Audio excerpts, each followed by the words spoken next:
Yesaya 6. Yesaya mendapat panggilan Allah. Dalam tahun matinya Raja Uzia, aku melihat Tuhan duduk di atas tahta yang tinggi dan menjulang, dan ujung jubahnya memenuhi bait suci. Para serafim berdiri di sebelah atasnya, masing-masing mempunyai 6 sayap.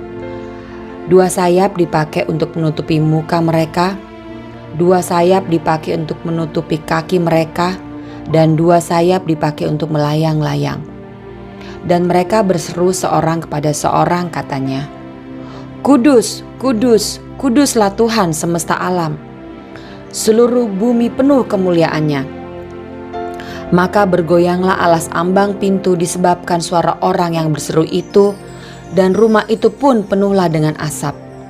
Lalu kataku, "Celakalah aku binasa, sebab aku ini seorang yang najis bibir, dan aku tinggal di tengah-tengah bangsa yang najis bibir. Namun mataku telah melihat Sang Raja, yakni Tuhan semesta alam." Tetapi seorang daripada serafim itu terbang mendapatkan aku. Di tangannya ada bara yang diambilnya dengan sepit dari atas mezbah. Ia menyentuhkannya kepada mulutku serta berkata, "Lihat, ini telah menyentuh bibirmu, maka kesalahanmu telah dihapus dan dosamu telah diampuni." Lalu aku mendengar suara Tuhan berkata, "Siapakah yang akan kuutus, dan siapakah yang mau pergi untuk aku?" Maka sahutku, "Ini aku, utuslah aku." Kemudian firman-Nya, "Pergilah dan katakanlah kepada bangsa ini, dengarlah sungguh-sungguh, tetapi mengerti jangan. Lihatlah sungguh-sungguh, tetapi menanggap jangan. Buatlah hati bangsa ini keras, dan buatlah telinganya berat mendengar, dan buatlah matanya melekat tertutup, supaya jangan mereka melihat dengan matanya, dan mendengar dengan telinganya, dan mengerti dengan hatinya, lalu berbalik dan menjadi sembuh."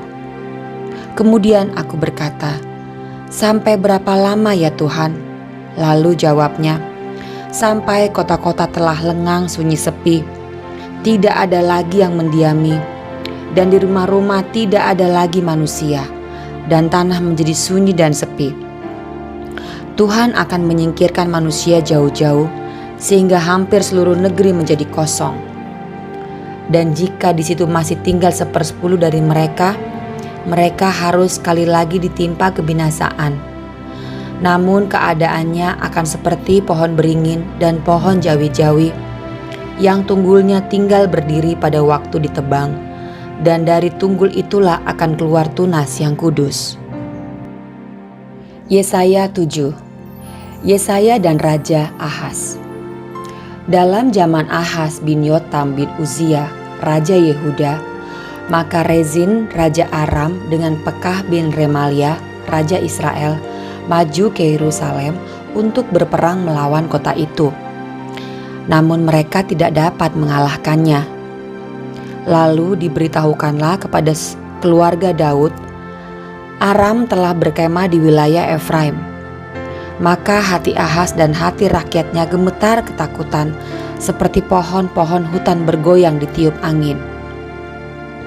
Berfirmanlah Tuhan kepada Yesaya, "Baiklah engkau keluar menemui Ahaz, engkau dan Syer-Yashub, anakmu laki-laki, ke ujung saluran kolam atas, ke jalan raya pada padang tukang penatu. Dan katakanlah kepadanya, teguhkanlah hatimu dan tinggallah tenang.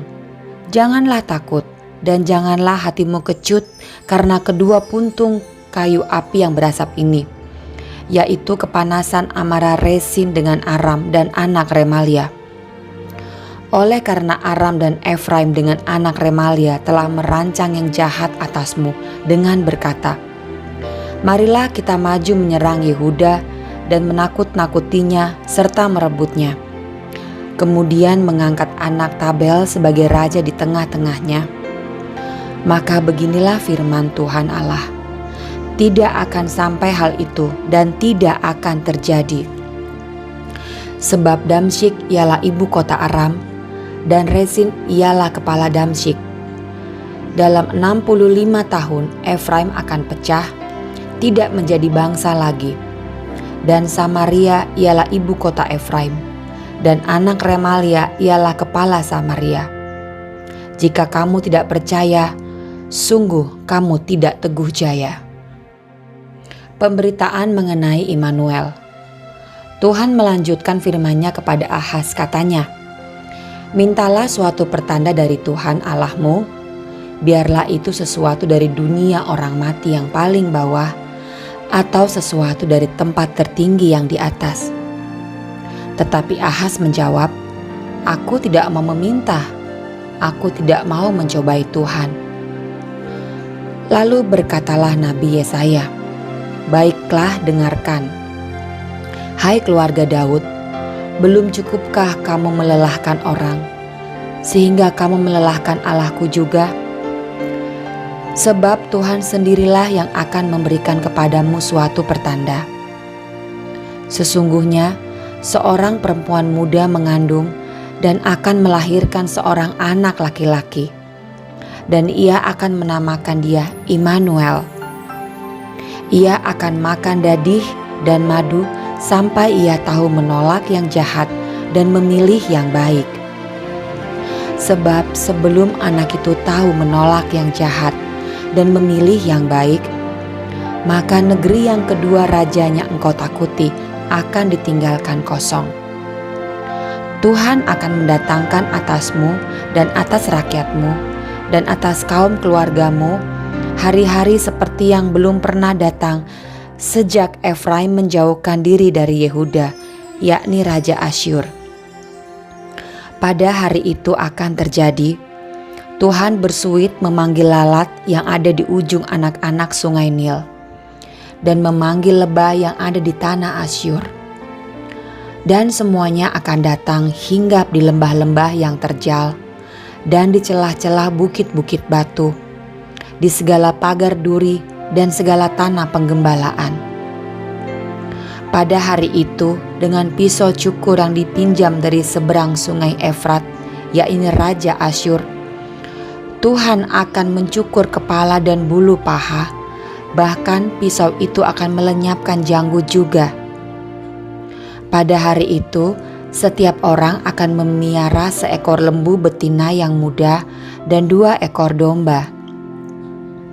Dan karena banyaknya susu yang dihasilkan, mereka akan makan dadi. Sungguh dadi dan madu akan dimakan oleh setiap orang yang masih tinggal di dalam negeri. Pada hari itu, setiap tempat di mana biasanya tumbuh 1000 pohon anggur dan yang berharga 1000 shikal perak akan menjadi tempat putri malu dan rumput. Orang pergi ke sana terpaksa membawa anak-anak panah dan busur, sebab putri malu dan rumput belaka seluruh negeri itu. Dan engkau tidak berani pergi ke segala lereng gunung yang biasanya dicangkul, karena takut akan putri malu dan rumput. Di situ hanya lembu dan domba akan berkeliaran.